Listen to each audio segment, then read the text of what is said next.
Peningkatan intensitas penumpang di Bandara Silampari, Lubuk Linggau pada arus mudik Lebaran tahun 2016 ini diprediksi akan mengalami peningkatan dari tahun sebelumnya. Hal ini berdasarkan data dari maskapai penerbangan NAM Air yang melayani penerbangan baik dari Lubuk Linggau Jakarta dan sebaliknya Jakarta Lubuk Linggau. Untuk pemesanan tiket arus mudik sudah terjual mencapai 80% untuk H-6 sampai H+7 Lebaran. Manajer Distrik Area NAM Air Lubuk Linggau, Adreski Herlambang mengatakan, untuk pemesanan tiket rata-rata pada H-6 sampai H+7 sudah banyak terjual, terutama pada penerbangan dari Jakarta ke Lubuk Linggau.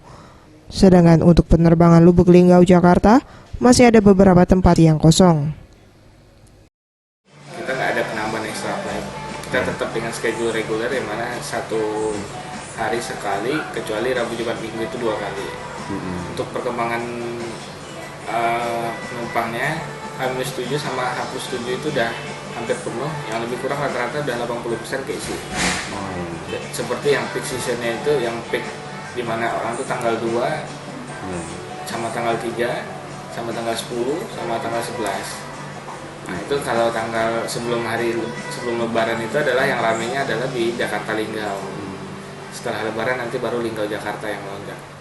RSG menambahkan, meski diprediksi jumlah penumpang di Bandara Silampari akan mengalami peningkatan pada Lebaran tahun ini, namun pihak maskapai tidak akan melakukan penambahan jadwal penerbangan dan tetap dengan jadwal reguler biasanya. Ferry Setiawan, Sriwijaya TV.